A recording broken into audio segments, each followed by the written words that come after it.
On peut parler politique, mais la politique, c'est s'occuper des gens, des citoyens, de leurs problèmes. Et c'est pour cela que, dans l'actualité camerounaise, contrairement à ce que certains disent, le Congo, ça n'existe pas lorsqu'on est soit un média, soit un homme politique, parce que parfois, il y a des situations, comme je disais tantôt, de la foot avec la pédocriminalité qui peuvent surgir et qui vous font réagir. Aussi, les hommes politiques utilisent souvent les artistes pendant les meetings. Les artistes donnent des messages. Et les artistes sont capables de mobiliser les foules.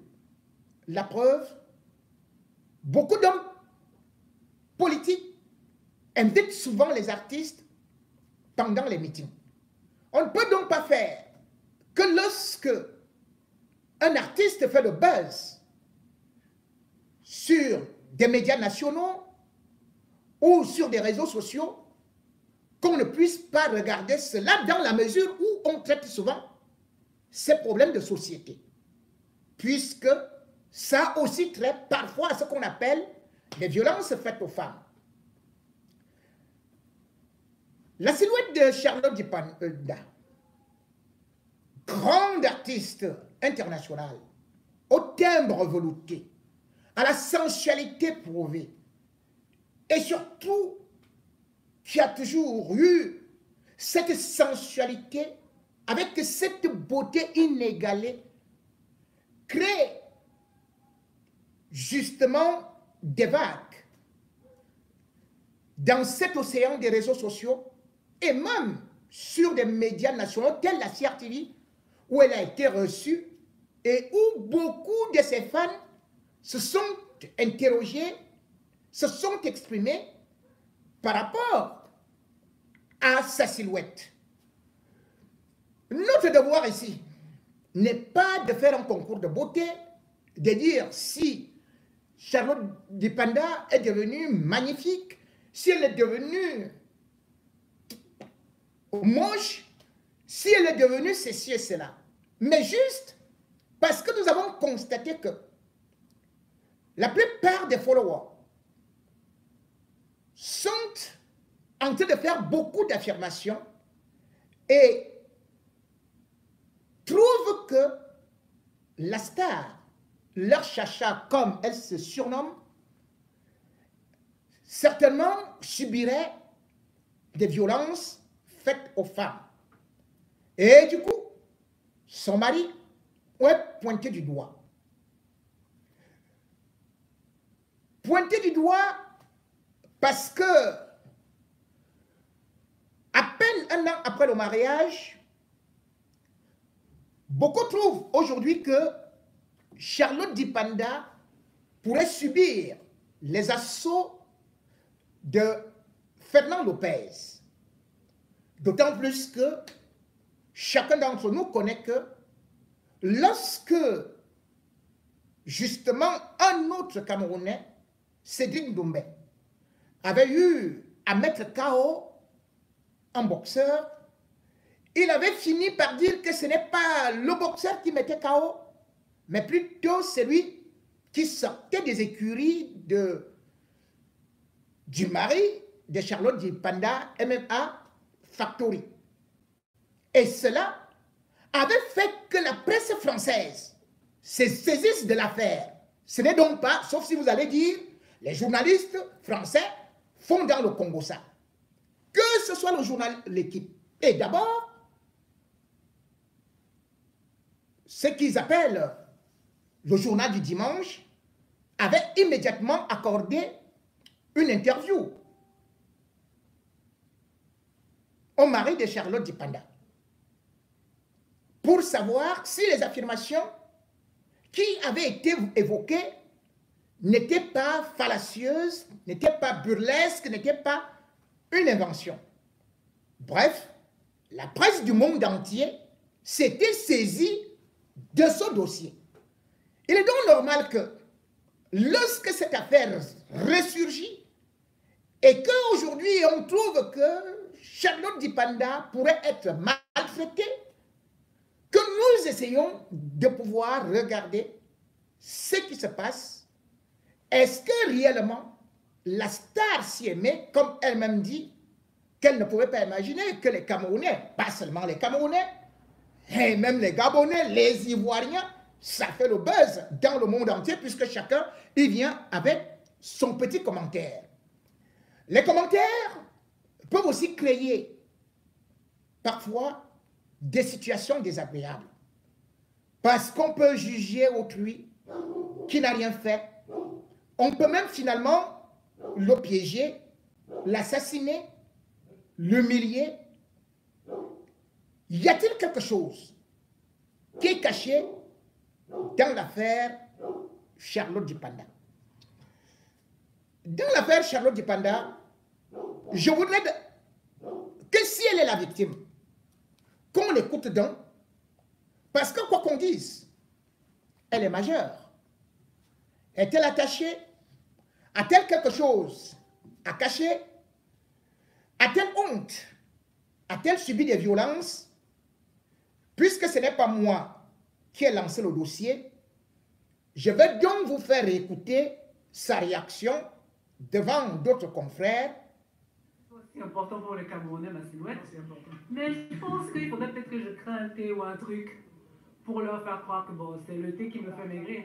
Parfois, on est dans le coup d'en C'est ça. Alors, j'ai lu dans le flot de tout ce qu'on a pu voir défiler dans les réseaux sociaux, quelqu'un qui a posé une question tout à fait honnête de dire « J'aimerais rencontrer Charlotte pour qu'elle me donne son secret ». Il y a des gens qui boivent des médicaments, il y a des gens qui font des opérations pour essayer d'avoir un corps plus fin et tout. C'est quoi le secret de Charlotte Dipanda pour cette nouvelle silhouette? Je ne m'attendais pas du tout à ce que ce soit si important pour les Camerounais, ma silhouette. C'est important. Mais je pense qu'il faudrait peut-être que je crée un thé ou un truc pour leur faire croire que bon, c'est le thé qui me fait maigrir. Non, mais... Je ne serais pas pour t'accompagner. Non, mais en réalité, je pense que j'avais quelques kilos en trop. Que j'ai... C'est difficile de perdre un kilo. Pour les gens qui essaient de maigrir, ils peuvent en témoigner, c'est pas aussi évident que ça.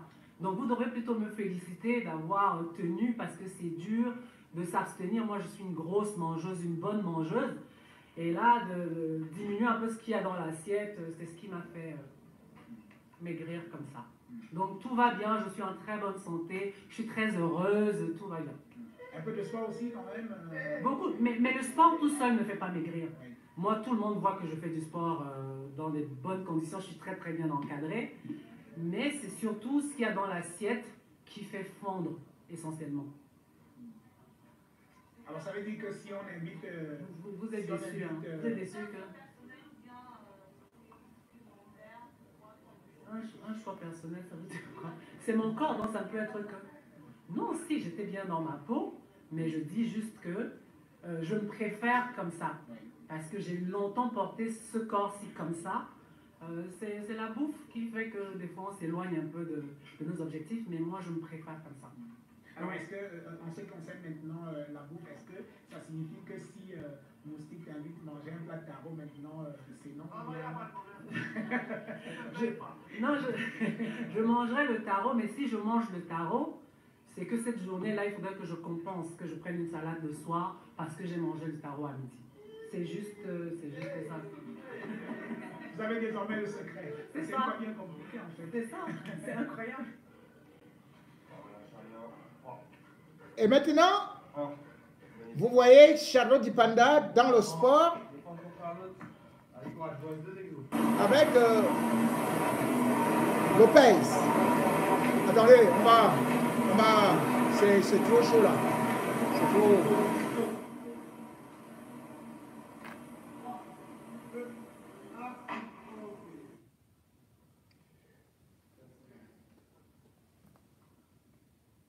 Je sais pas. Ah, oui, c'est vrai, vous ne voyez pas grand-chose, mais bon.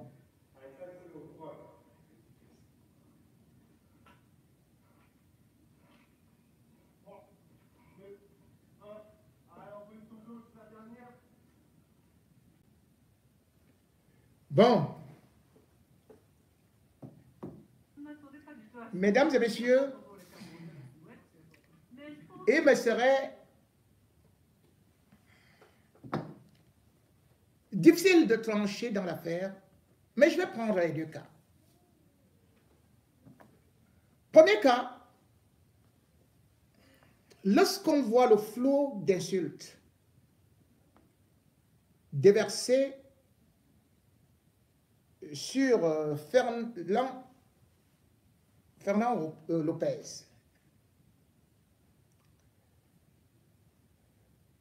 beaucoup sont catégoriques, à savoir que Charlotte Dipanda devrait souffrir dans sa chair, devrait subir des violences. Elle dit non. Et qu'est-ce qui fait donc que les gens soient si sûrs? Et c'est parce que la formule est claire: qui a bu boira, qui a mangé mangera, et c'est par rapport au profil du mari de Charlotte Dipanda. Tout le monde aujourd'hui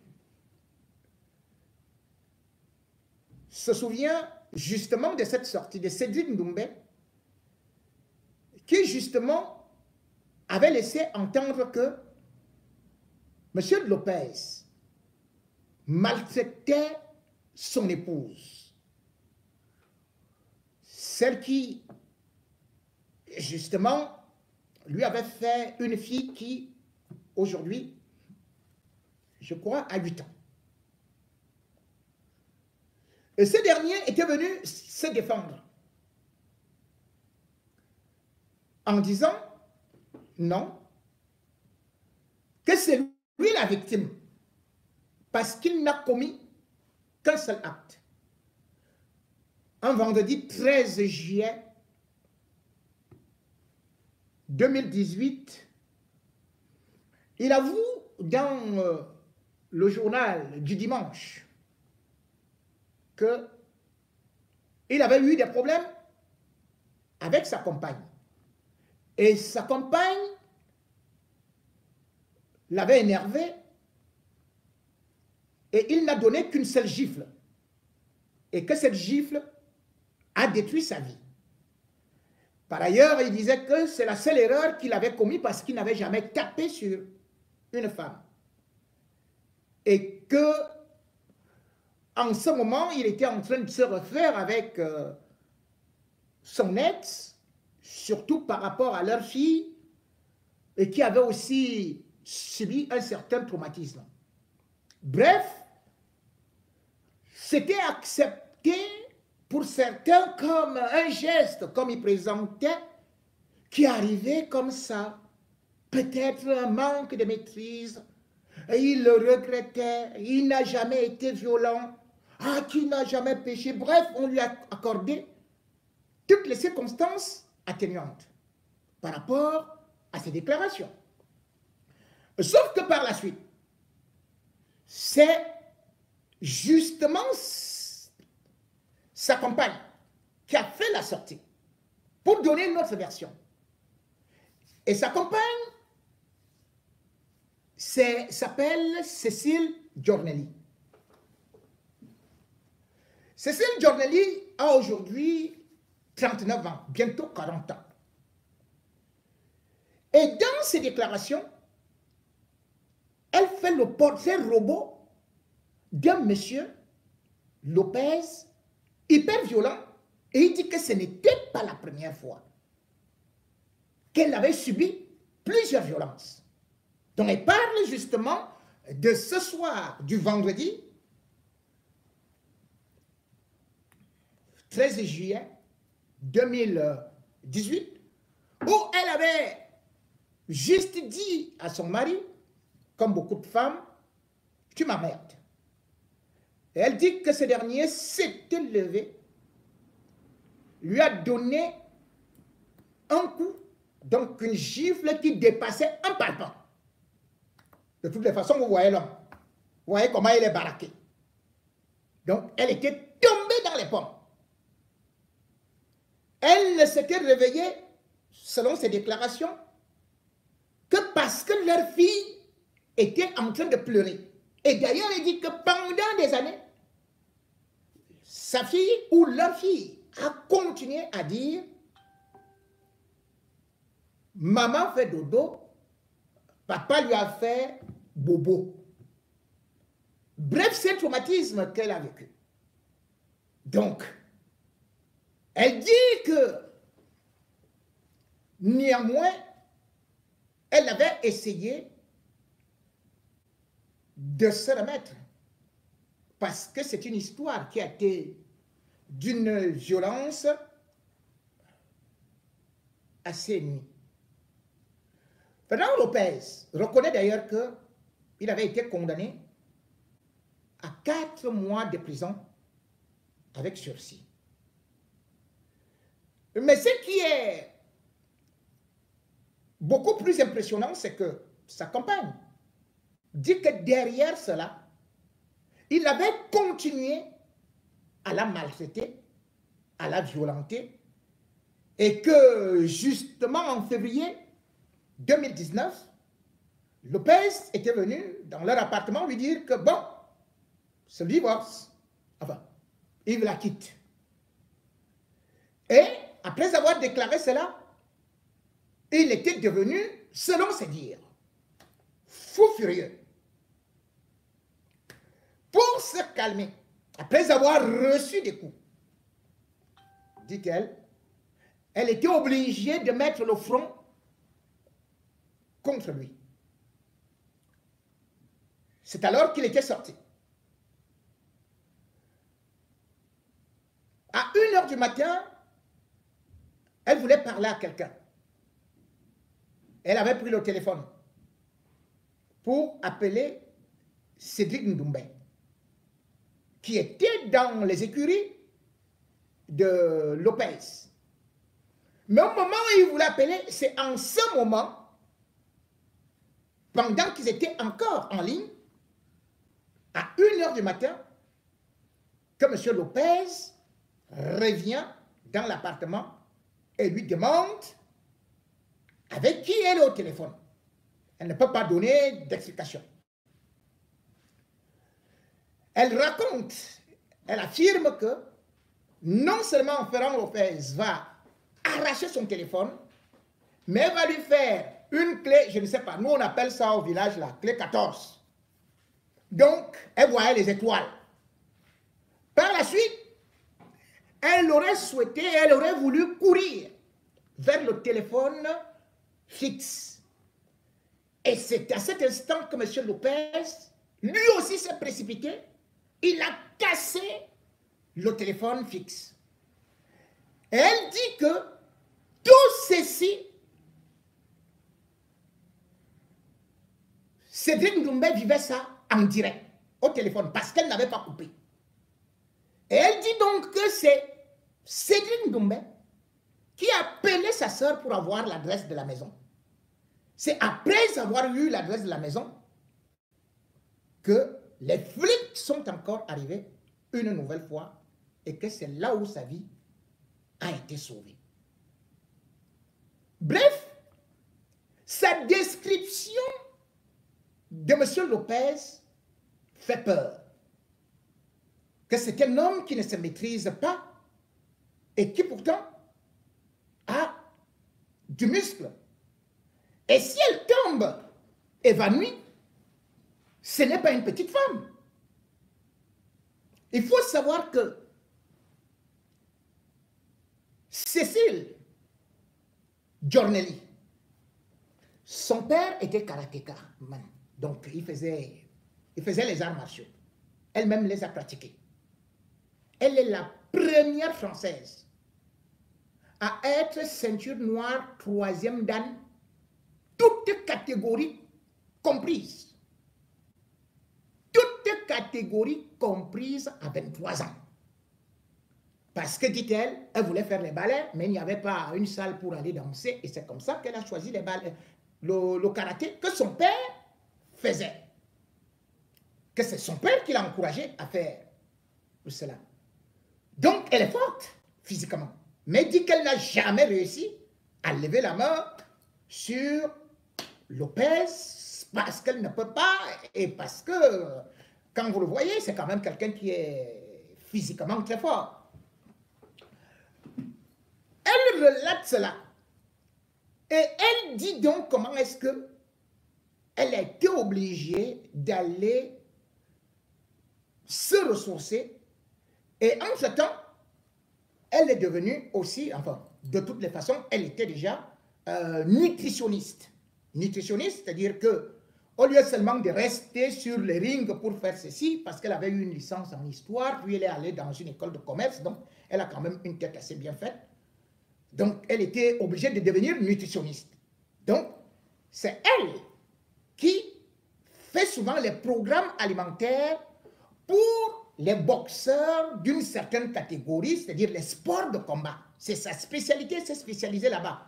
De telle sorte que le Cédric Doumbé dont on parle, c'est elle d'ailleurs qui a réussi, qui a récupéré Cédric Doumbé et elle est devenue nutritionniste.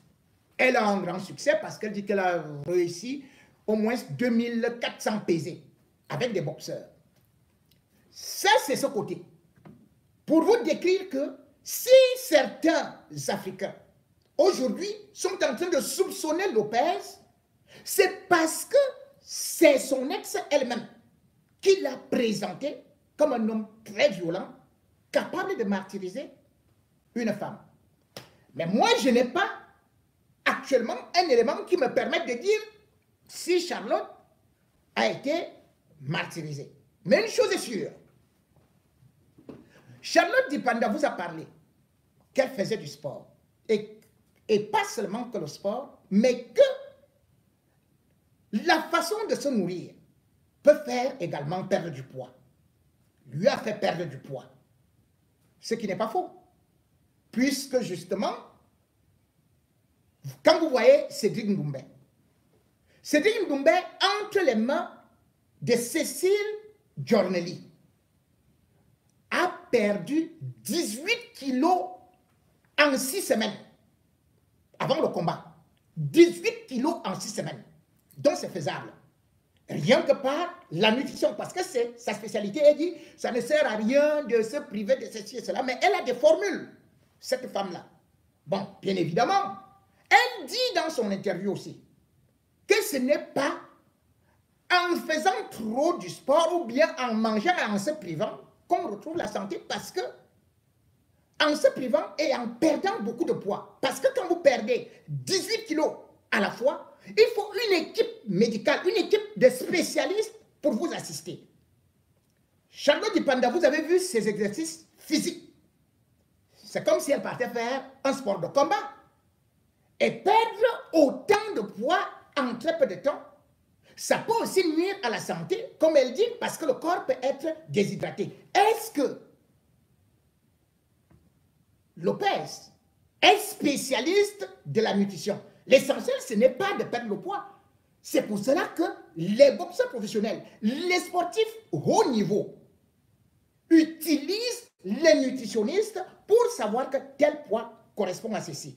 Telle masse de chair peut supporter ceci. Tel ceci peut faire cela. Donc, je peux dire que c'est fort possible que Charlotte Dipanda ait perdu aussi du poids par rapport à la nutrition. C'est elle qui le dit. Par rapport peut-être aussi au sport. Sauf que beaucoup aujourd'hui disent que, mais attendez, elle se perd le poids elle seule, et probablement Lopez, lui, il ne perd pas, puisque lui, il est toujours baraqué, les muscles comme ceci et cela, et pourtant, ils font le même sport. Vous voyez, c'est juste d'expliquer et d'y revenir. Pour juste dire que, dans cette matière, même quand un artiste se met, peut-être il faut une autre formule, peut-être pour ne pas absolument paraître bon. Mais elle dit qu'elle se sent bien dans sa peau. Qui suis-je pour dire qu'elle est mal dans sa peau? Qui suis-je pour juger la vie des couples? Qui suis-je pour savoir ce que Charlotte Dipanda mange et ce que l'autre vit avec? Moi, je constate tout simplement qu'il continue à s'afficher et qu'elle a dit qu'elle se porte bien. Mais cependant, des Camerounais, des Africains, ont connu Charlotte Dipanda rondouillette. Mais est-ce qu'elle est née rondouillette? C'est aussi ça qu'il faut regarder. Parce qu'elle dit qu'elle voudrait retrouver son corps avant. Moi, je me souviens, quand j'ai connu Charlotte Dipanda, c'était au cabaret Le Bois de Ben, où justement elle devait se produire avec celle qui est devenue justement sénatrice au Gabon. Comment on l'appelle là? Je vais retrouver son nom. Alors, c'était chez Nana Payan. Moi, j'ai trouvé Charlotte Dipanda filiforme. Elle n'était pas costaude, elle n'était pas potelée, elle n'était pas ceci et cela. Peut-être comme elle dit qu'elle avait déjà pris le poids et qu'elle voudrait s'en débarrasser. Mais bien évidemment, beaucoup d'autres gens ont dit que même si on veut se débarrasser du poids, mais si on est déshydraté, bien évidemment, on va paraître un peu, voilà. Parce que quand on perd le poids subitement, ça peut aussi paraître comme ça. Mais des gens disent, elle a aussi perdu les cheveux, elle a perdu ceci, elle n'est plus féminine, elle n'est plus cela, elle n'est plus ceci, elle n'est plus cela. Je voudrais juste dire, puisque d'autres ont dit qu'il faudrait qu'on remette de la nourriture à Charlotte Dipanda, chaque homme, chaque femme a ses choix, a ses goûts. Et il y a des femmes qui veulent repartir, porter les habits 36. Et il y a des femmes qui peut-être aussi, peut-être avec leurs hommes, veulent ne pas être squelettiques, avoir du poids. C'est le goût de tout un chacun. Mais quand on me dit qu'une femme qui perd du poids, c'est uniquement de la maltraitance, dans ce cas, je vais dire, beaucoup de femmes de présidents sont aussi battues. Parce que s'il faut tout simplement juger qu'une femme qui perd du poids, ça veut dire qu'elle a été battue. Cela veut dire que Paul Biya a battu Chantal Biya. Vous vous rappelez, le 20 mai 2020. On voit Chantal Biya au défilé. Les Camerounais ne l'avaient pas vue depuis. Elle apparaît avec Paul Biya. Chantal Biya faisait déjà à peine 50 kilos. Les gens ont dit, yo, la mère, c'est comment? Et il y avait des trous ici. Les bras étaient maigres comme ça. Mais qu'est-ce que nous avons dit? Les cheveux avaient sauté de telle sorte qu'elle avait un gros foulard. Bon, on me dit que Charlotte Dipanda a dit aussi les vieux. Il semble que, on dit même qu'elle ne mange pas, il semble que c'est comme ça qu'elle doit faire. C'est-à-dire que c'est elle qui donne la nourriture à cet homme-ci. C'est comme ça, à genoux. Elle ne mange pas. Voici le grand mangeur.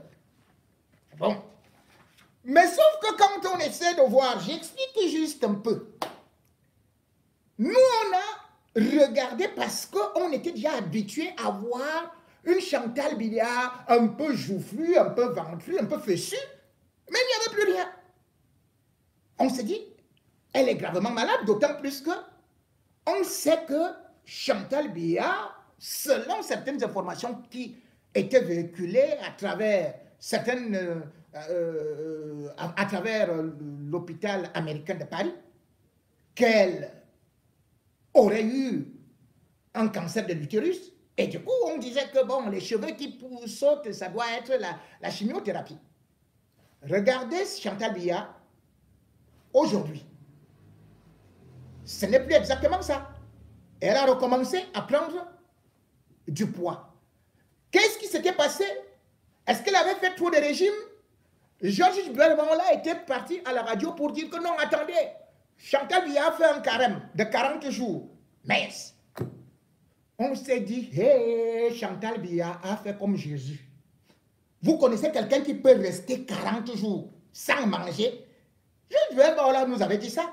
Les autres avaient dit que, oh, on va bientôt voir que c'est fini, elle est morte, il n'y a même plus de sang, il n'y a plus rien. Mais jusqu'à présent, Chantal Biya continue à vivre. Chantal Biya pouvait-elle être tabassée par Paul Biya? Vous imaginez que Paul Biya, à 88 ans, pouvait battre Chantal Biya? Moi, je n'y crois pas. Donc, il y a des femmes qui, parfois, les techniques ici d'amaigrissement, l'été, d'autres vont mettre les passes, d'autres font beaucoup de choses, et elles maigrissent. Elles peuvent partir de 90 kilos à 60 kilos, à 50 kilos, à 40 kilos. C'est vrai que sur le plan de la santé, ça peut beaucoup gêner. Et quand on perd beaucoup, comme ça, là, on voit parfois la peau qui lâche et tout, on se dit que la personne a vieilli. Bon, maintenant, ça peut aussi créer des soucis, des gens qui ont des soucis. La preuve, je vous montre 2 photos. En l'écart de 2 semaines, ça c'est la première dame du Gabon. Vous voyez comment elle est? Elle est bien joufflue, elle est ceci, elle est cela, voilà. Ça c'est Sylvia Bongo. Après le coup d'État, regardez à quoi Sylvia Bongo ressemble. Les yeux creux, un nez déjà allongé, il n'y a plus rien ici, et tout et tout. Qu'est-ce qui s'est passé? Ça peut aussi être des soucis.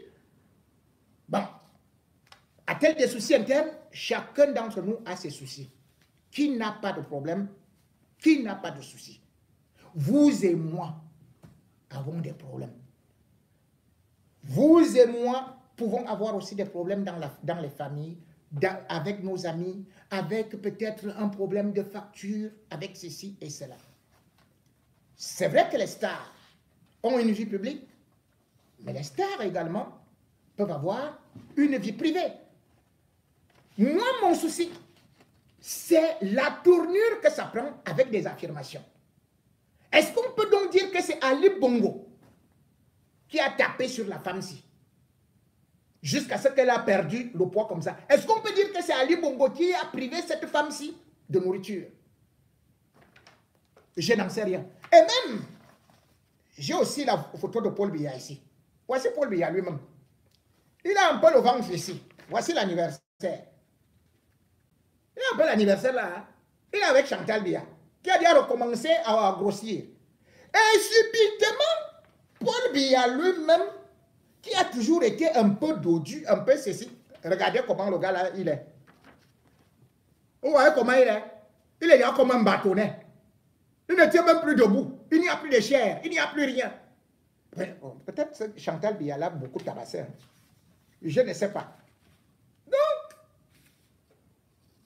peut-être que souhaiterions-nous que l'homme-ci. Ouais, non. C'est qui ici? Il semble que c'est comme ça que vous voulez. Quand un homme est comme ça, là, comme Oshi, je ne sais pas, comme l'homme-ci, c'est qu'il n'a aucun souci hein, dans son foyer, ni dans son couple, il est bien entretenu. Oh, ouais, non, les joues. Voilà. Je vais donc demander à Charlotte Dipanda, pour plaire à certains, peut-être, bon, de prendre cette forme. Voilà ce qu'on veut. Ouais, donc, voilà donc peut-être la future Charlotte Dipanda qu'on voudrait avoir. Hein? Vous voyez, une cuisse qui va jusque là, hein? D'ici là. Peut-être là, voilà, sur la moto. Et pour mieux faire encore, vous voyez le matériel, non? Comme celle-là. Ah, c'est comme ça que vous voulez Charlotte Dipanda, non? Bon, mesdames et messieurs, j'ai évoqué ce problème juste pour aussi dire qu'il faut parfois être indulgent. Avant de juger, avant de condamner, il faut être à l'intérieur d'un couple. Ce que subit actuellement cet homme, même s'il a souvent été violent, attendons que ce soit Charlotte qui le mette dehors. Parce que c'est elle qui sait ce qu'elle vit là-bas. Je ne suis pas un prophète. Vous n'êtes pas des prophètes. Personne d'entre nous n'est capable de savoir ce qui se passe dans un foyer. Et Charlotte Dipanda n'est pas une petite fille. Elle connaît ses droits. Elle est capable, si jamais elle se sent menacée, non seulement de donner une alerte puisqu'elle n'est pas attachée, il n'y a pas une chaîne, de donner l'alerte, mais aussi, même quand on est marié, on est libre de divorcer. Si elle n'a donc pas divorcé, certainement, elle se sent bien là-bas. Et si, comme elle vous a dit, Elle vous a rassuré qu'elle n'a pas de maladie. Eh bien, occupons-nous aussi un peu de nos vies. Laissons aussi sa vie. Et puis, ce qui nous préoccupe, ce n'est pas surtout le poids de Charlotte Dipanda. C'est aussi le poids de l'homme-ci, l'homme-lion. Vous voyez comment il a maigri? 2025, c'est demain. Le vieux lion a perdu la chair. Le vieux lion a perdu le pouvoir et travaille actuellement sur haute instruction, ou plutôt, on a arraché son cachet et c'est maintenant Ngongo qui, lui, a des grosses joues, un gros ventre, des grosses fesses, qui dirige notre pays. Notre combat aujourd'hui, la priorité des priorités, c'est de nous occuper du ventre de Ngongo, des joues de Ngongo, de tous ceux-là qui mangent notre budget, de tous ceux-là qui ont volé nos vies, de ceux-là qui nous pourrissent la vie et qui nous ont mis en exil et qui veulent parfois nous distraire. Notre devoir aujourd'hui, c'est en même temps d'interpeller les artistes et surtout de les encourager de continuer à faire ce travail de sensibilisation que certains et certaines ont engagé pour que la mobilisation puisse arriver en 2025 et que nous puissions avoir un changement. Nous avons trop maigri comme des spaghettis. Nous n'avons pas eu à manger. Eux, ils ont des grosses joues. Et nous, on se soucie de plutôt de la vie de Charlotte Dipanda. Occupons-nous de la vie de ceux qui nous pourrissent la vie et qui ont mangé nos vies